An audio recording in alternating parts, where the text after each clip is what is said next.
as I mentioned, I generally like to live with a Star Wars show for a couple of weeks before I kind of like pass final judgment. Mm-hmm. And it's because I generally have the tendency to be very dazzled in the moment by what's happening. And a really good example of this is Obi-Wan. Yes. Where like when it was happening, I was like, oh, fuck yeah. Like this is so amazing. And don't get me wrong. I actually still like most of it. Mm-hmm. But when you go back and you watch and you're like, oh, I was blind to a lot of things. There are some flaws. Yeah. So I figured we'll go back. We'll do a quick post-mortem of Star Wars: The Acolyte. Okay. And I have a new list of all of my live action Star Wars sorted from my favorite to my least favorite. Okay. And we'll talk about that a little bit too. Can I start with Acolyte? Yeah. So just my thoughts in no particular order. This show was really misadvertised and mismarketed. All the interviews and things before release were saying it's this big murder mystery and there's going to be so many things that you're going to question and need to... And really, there wasn't a murder mystery at all. Like, we saw the first murder happen. We knew exactly who did it. Most of the mysteries were unraveled either within the same episode or like within the next episode. Yeah. And there are still some ongoing questions because this is a show that was planned for multiple seasons. Yeah. But like it wasn't really as mysterious as it was advertised. Yeah. Well, on my cons, I did a pros and cons list. I think one of my problems is that the mystery stuff that we got is unfocused. Famously, when the show was coming out, Leslie Headland made a comment about how they wanted to make their mysteries solvable, because people in general, the human race in general, is stupid. Like, there's no other way to get around it. People are just generally stupid. I'm so sorry. You're not sorry. I'm not. And so, like, they were like, oh, we have to make it easy for people to connect. And it's like, maybe you shouldn't have made it that easy. Yeah. Maybe just a little bit harder would have been nice. But let me start with some things I loved about it. Can I throw in one thing I really liked? All the fight choreography was first on my list. Fantastic. Yeah. Every single fight it felt kinetic and visceral. And even when they used the Force, which in the studio would just be them like waving their hands around and pretending things were happening, it all felt impactful. Yeah. I liked the mix of the Force and like fucking Force Fu too. Yeah. Like that shit was pretty cool. I like a little bit of Crouching Tiger, Hidden Dragon in my Star Wars as it turns out, because like that could get kind of cheesy, but in Star Wars it really works because it's like there is a secret power that Jedi can use to make shit float. Like they can do that. So like it makes sense that they can do shit like that. Also, one of my absolute favorite shots was May and what's her name? Osha in their little hand-to-hand fight in the last episode, when all of a sudden they just start doing the same moves at the same time. Yep. It's a little reminiscent of Obi-Wan and Anakin from episode 3 in their duel, where they're like doing all the same spinny tricks. Yep. I think my favorite shot fight-wise might be that moment where Kamir throws his lightsabers at Saul and he just lets him sail, and he takes the time because he's so fucking extra. He brushes his hair out of his face and then puts his lightsaber away. Yeah. And then is like, oh, watch this. And then like does like a shockwave and like just knocks Kamir the fuck over. Yeah. And then he takes his lightsaber back out and he's like, okay, now we can resume our duel, sir. Also, Kamir's Jedi kebab. Oh yeah, that's pretty good. Yep. Yeah. So one of the things on my pros list is the fact that the character deaths were permanent. Yes. And they were visceral. And there was they fucking killed like half the named characters in one episode. Yes. And they weren't very precious about it. Like in the next episode, they have a fucking close-up of Jackie's dead face. Yes. And it's like, oh God. Like you didn't have to rub it in our faces. Body's not even cold. Yeah, dude. It's like that hurt to watch in the first place. So I'm glad that they're like, oh, one of them crawled away and they were okay. Like, no, they're all fucking dead. No. Yeah. So like Yord fucking got his neck stabbed. Yeah. Jackie got stabbed 3 times through the chest. Yeah. Like they're fucking dead. Yes. And I appreciated that they did that. And I wish there was some more of that shit in Star Wars, because this business of, oh, they're dead. Oh, not really. Is like, oh, for fuck's sake, just stop doing that. That entire half of the episode where Chimera is just killing everything. The only thing that comes close in other Star Wars is Darth Vader in Rogue One. Yeah, that's true. That's pretty fucking vile. Yeah. like you feel bad for the rebels because of the good guys, but you know you're on Vader's side. Yeah. You're like, fucking kill all of them, dude. I guess the last big thing I really liked is that this was a view at a time in the Republic that we haven't really seen. So like seeing all the Jedi in their fancy robes. Different era. Yeah. Different robes depending whether you're based on Coruscant or somewhere else. Or if you're on a mission, you got the brown, yellowish robes, and then if you're at the temple, you got like the nice white shit on. And fucking Yord being so extra, flaring out his cape. He's like, I just ironed this motherfucker. I cannot sit on it. I enjoyed the fact that there was a neutral story that didn't necessarily paint the Jedi as infallible, perfect good guys. Which I think, I don't know how this came as a huge surprise to everyone, where like, oh, they're trying to make the Jedi bad guys. It's like, I don't think anyone's saying that they're bad guys, like the Sith are bad guys. But guys, we've known for a long time that they're not good guys. They're not great guys anyway. Like they do questionably weird shit. They're fallible. They have very weird ideas about how to raise people to use the Force. Yeah, and how it can be used and who can use it, and it's everything that Luke had a problem with in The Last Jedi. Okay. Like he was like, look, these are the problems with the Jedi. This is why this is a bad religion. We should stop doing it. I've got to be the last one. I'm going to be the last fucking Jedi. And then you go do something else, be more cool about it, and call it something else. And yet somehow he's shocked when Ghost Yoda shows up and burns down the tree library. I think Yoda probably comes to that realization too after he dies. He's like, yeah, we probably should do better. He probably came to that realization around the time he went to Dagobah, honestly. When he was just like hanging out by himself. Yeah. I don't know why he didn't like show up to Luke halfway through his legend period. It was like, boy, you are making the same fucking mistakes that we made. Like, because it wouldn't be narratively convenient. Yeah, that's true. Yeah.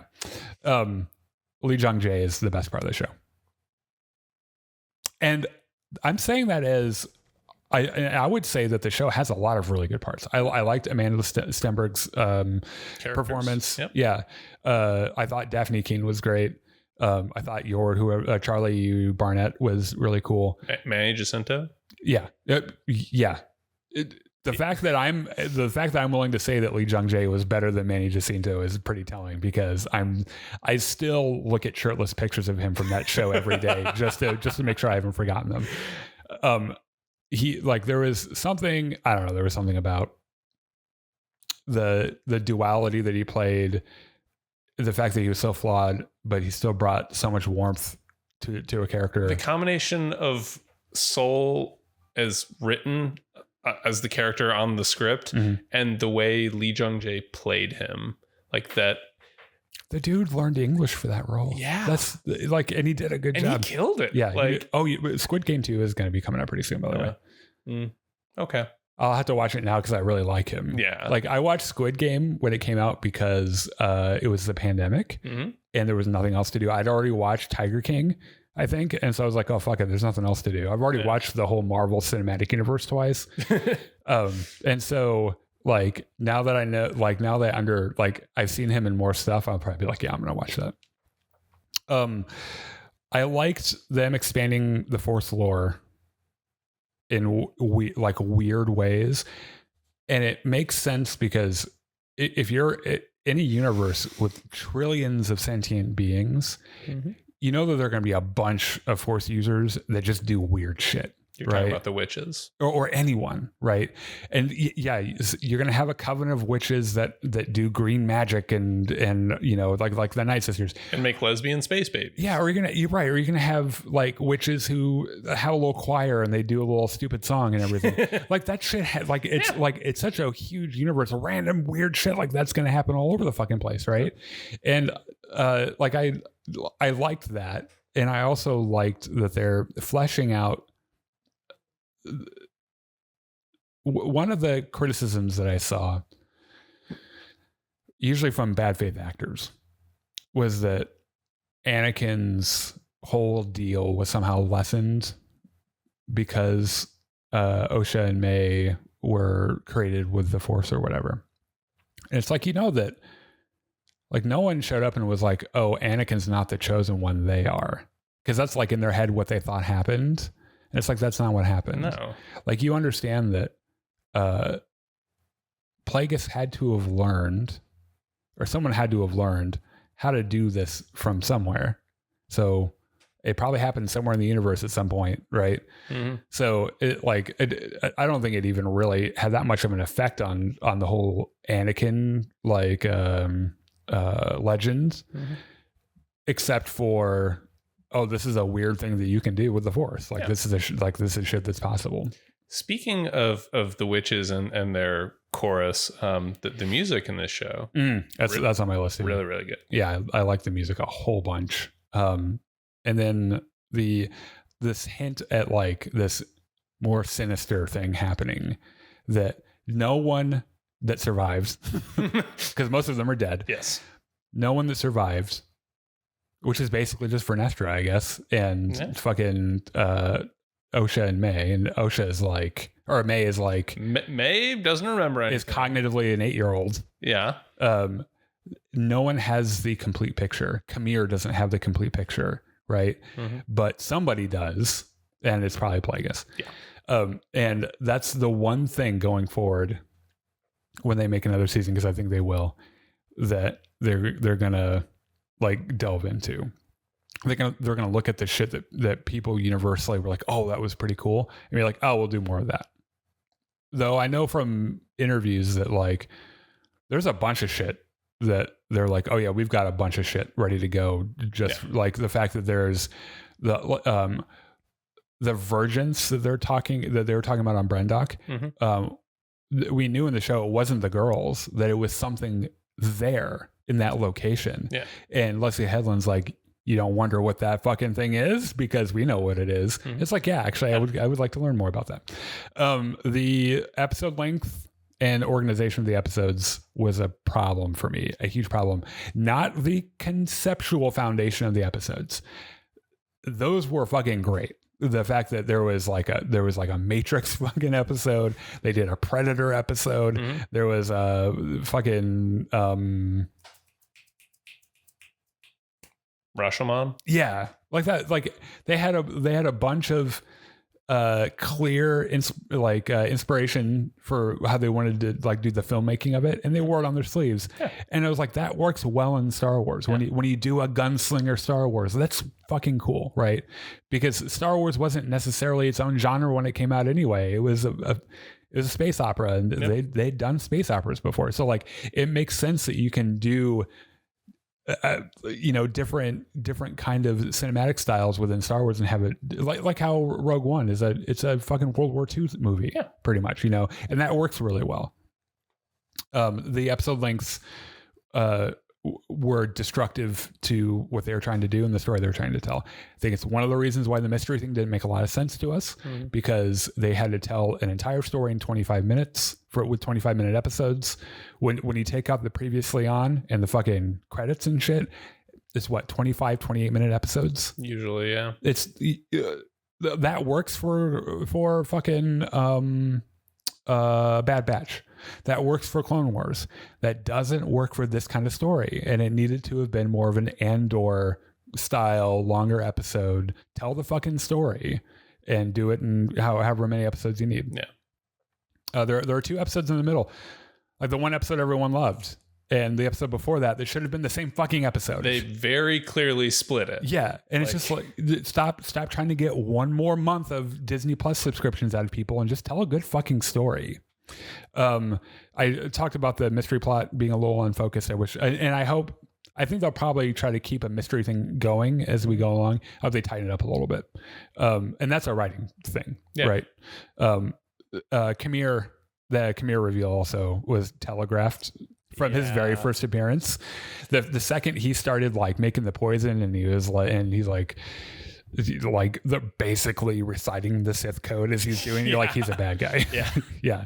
So those are my post-mortem thoughts on Acolyte. Famously, the show was bombed on like Rotten Tomatoes and Metacritic and stuff by bots and stuff. And we pointed out at the time that the extent to which it was review bombed, suggesting that like 86% of the human population agreed on something, which was to not like this one thing, doesn't happen in today's society. Yeah. No one agrees that much on anything. There's your first clue that it wasn't legitimate, right? And I would say that about anything. I think that I wonder what the audience score on Rotten Tomatoes is for The Room.